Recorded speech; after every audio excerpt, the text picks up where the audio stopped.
हमारा जो next topic है वो क्रॉस एग्ज़ामिनेशन 2 है, क्योंकि क्रॉस एग्ज़ामिनेशन का फ़र्स्ट पार्ट जो है वो हमने कर लिया था। क्रॉस एग्ज़ामिनेशन बज़ाते ख़ुद एक लेंथी टॉपिक है, इसी वजह से इसको कुछ हिस्सों में हमने तकसीम कर दिया था।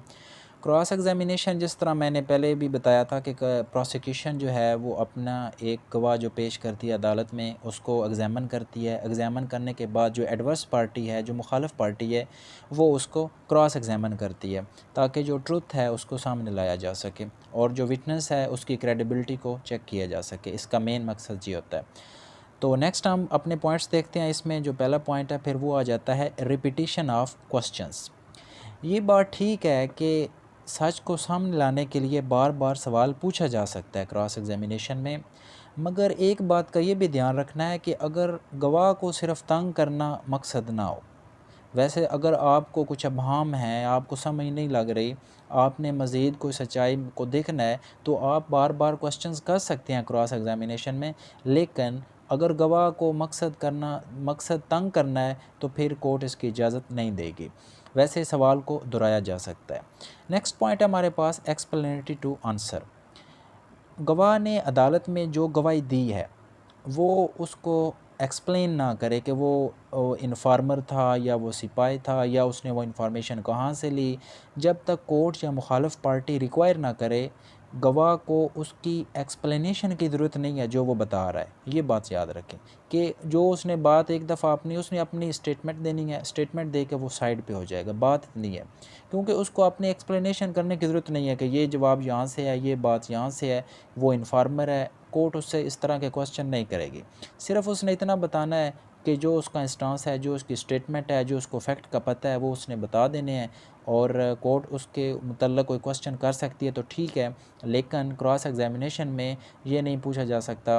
वैसे अगर मुखालिफ पार्टी या कोर्ट रिक्वायर करे तो एक्सप्लेनेशन दी जा सकती है, फिर वो बाउंड है एक्सप्लेनेशन देने का। अदरवाइज़ वो अपने आप से ख़ुद से एक्सप्लेन करने की उसको ज़रूरत नहीं है।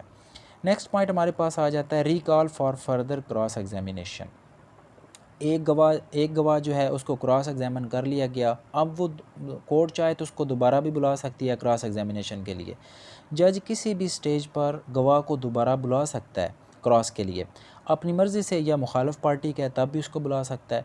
यहाँ तक कह दिया गया है कि अगर केस जो है वो क्लोज़ भी हो गया तो फिर भी जो जज है वो उस आदमी को, उस गवाह को बुला सकता है क्रॉस एग्ज़ामिनेशन करने के लिए कि उसको दोबारा जो है वो उसको क्रॉस किया जाए। लेकिन ज़्यादातर ये जो recall for further cross examination वाला काम है, ये स्पेशल सर्कमस्टांसेस में होता है। उसके बाद नेक्स्ट हमारे पास पॉइंट है क्रॉस एग्ज़ामिनेशन और ट्रुथ इंजन। क्रॉस एग्ज़ामिनेशन जो है इसको ट्रुथ इंजन कहते हैं। Cross examination is a powerful engine to find out the truth. ये एक बहुत ही पावरफुल इंजन है जिससे हमें एक सच्चाई का पता चल जाता है। इसी वजह से हमने पर्पज़ में भी देखा था कि वो लिखते हैं कि एक विटनेस जो है ना, उसकी क्रेडिबिलिटी को चेक करना है तो क्रॉस एग्ज़ामिन किया जाए। एक विटनेस जो है उसको देखना है कि वो कितना सच बोल रहा है या कुछ फैक्ट्स को अगर छुपा रहा है तो आप उसको क्रॉस एग्ज़ामिन करें, आपको साफ साफ पता चल जाएगा। तो ये जो चीज़ें हैं, ये क्रॉस एग्ज़ामिनेशन इस वजह से बड़ी इंपॉर्टेंट है। नेक्स्ट हमारे पास आ जाता है ऑल क्वेश्चंस विद ऑब्जेक्ट। वकील के ज़हन में सवालात का एक प्लान होना चाहिए कि ये यहाँ से मैंने क्वेश्चन शुरू करने हैं, यहाँ से उसका नाम पूछना है, नाम पूछते पूछते आराम आराम से एक एंड तक आपने पहुँच जाना है। तो वकील के ज़हन में, एडवोकेट के ज़हन में एक पूरा खाका होना चाहिए कि कहाँ से क्वेश्चन करना है और हर क्वेश्चन का एक ऑब्जेक्ट होना चाहिए। ये बात याद रखें, हर क्वेश्चन का एक क्लियर ऑब्जेक्ट होना चाहिए ताकि जो गवाह है वो भी उसमें कोई नर्वसनेस महसूस ना करे। नेक्स्ट हमारे पास आ जाता है डिस्क्रिपेंसीज इन अपोनेंट एविडेंस। जब मुखालफ की गवाही रिकॉर्ड हो रही हो तो बार बार मुदाखलत ना की जाए। प्रोसिक्यूशन, मिसाल के तौर पर प्रोसिक्यूशन की अगर एविडेंस हो रही है तो अपोनेंट जो पार्टी है वो ना करे। अगर अपोनेंट पार्टी की एविडेंस हो रही है, सबूत हो रहा है, तो जो प्रोसिक्यूशन है वो बार बार मुदाखलत ना करे। बार बार मुदाखलत यही है कि ये जो दूसरी पार्टी एविडेंस दे रही है ये गलत है, तो इस तरह की बार बार की जो मुदाखलत है ये नहीं करनी चाहिए, कोर्ट इसकी इजाज़त नहीं देती। नेक्स्ट हमारे पास आ जाता है cross examination to a single witness. अब ये बड़ा इंपॉर्टेंट पॉइंट है कि मिसाल के तौर पर एक केस में 5 गवाह हैं और वो पांचों अदालत में मौजूद हैं, लेकिन अदालत को ये लगता है कि कुछ अप्रीहेंड सिचुएशन है कि जो कौंसल की स्टेटमेंट है उससे बाकी गवाह जो है ना वो भी इन्फ्लुएंस हो सकते हैं कि एक ने जो जवाब दिया बाकी भी वही कह देंगे, या बाकी की जो एविडेंस में अगर कुछ बातें दी हैं तो उन बाकी चारों को भी पता चल जाएगा।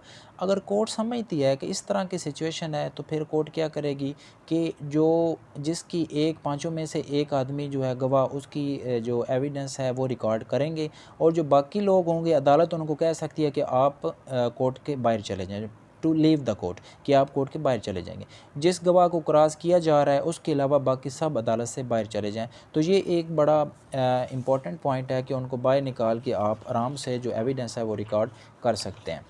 उसके बाद हमारे पास नेक्स्ट पॉइंट आ जाता है, बड़ा इम्पॉर्टेंट पॉइंट है ये, फॉल्सेस इन फॉल्सेस इन ओमनिबस। A thing false in one case is false in everything, कि एक चीज़ जो एक शय जो एक चीज़ में गलत है वो सब में गलत होगी, ठीक है, जो गलत है वो गलत है।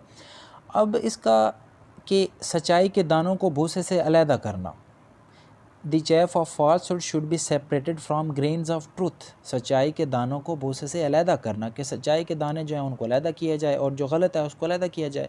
No question in cross examination be asked that were omitted by the witness in his examination in chief. अब इस केस के अंदर एक बड़ी इंपॉर्टेंट ये बात कर दी गई कि विटनेस ने एग्जामिनेशन इन चीफ में एक चीज़ को ओमिट कर दिया, उसने उस चीज़ का जिक्र नहीं किया, तो फिर क्रॉस एग्जामिनेशन में भी उस चीज़ के बारे में सवाल नहीं किया जाएगा। नेक्स्ट हमारे पास पॉइंट है re examination of the witness.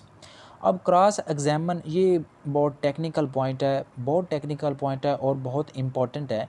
Cross एग्जामन करने में गवाह एक नई स्टोरी बताता है। अब ये re examination of the witness की बात कर रहा हूँ कि क्रॉस एग्जामन करने में गवाह एक नई स्टोरी बताता है या कोई नया फैक्ट जो है वो डिस्क्लोज़ कर देता है। अगर ये फैक्ट उसने सवाल जवाब में बताया है तो फिर अपनी पार्टी उसे री एग्जामन कर सकती है। बहुत ही टेक्निकल पॉइंट है ये, यहाँ से इसका सिर्फ फ़र्क है कि क्रॉस एग्जामन करने में गवाह एक नई स्टोरी बता देता है जो उसने एग्जामिनेशन इन चीफ में नहीं बताई होती। वैसे जनरली तो उसे अगर कोई भी स्टोरी बतानी है तो वो एग्जामिन इन चीफ में उसने सारी बता देनी है, लेकिन अगर वो कुछ नई स्टोरी जो है वो क्रॉस एग्जामन में एक नई स्टोरी बता देता है जो कोई नया फैक्ट डिस्क्लोज़ करता है, अगर ये फैक्ट उसने सवाल जवाब में बताया है कि वकील ने सवाल किया और उसने जवाब में वो फैक्ट बता दिया है, तो फिर अपनी पार्टी उसे री एग्जामन कर सकती है।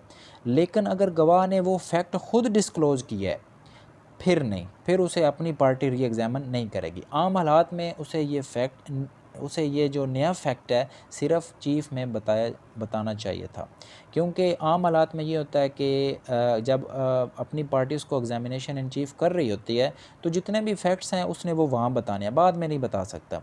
अगर बाद में वो बताता है और वो उसने फैक्ट्स डिस्क्लोज़ किए हैं सवाल जवाब में, तो फिर अपनी पार्टी उसे री एग्जामन करेगी। लेकिन अगर उसने वो फैक्ट्स ख़ुद से बताए हैं, न्यू फैक्ट उसने जो बनाया है वो उसने ख़ुद से बता दिया है, कोई सवाल जवाब नहीं था, तो फिर अपनी पार्टी उसे री एग्जामन नहीं करेगी।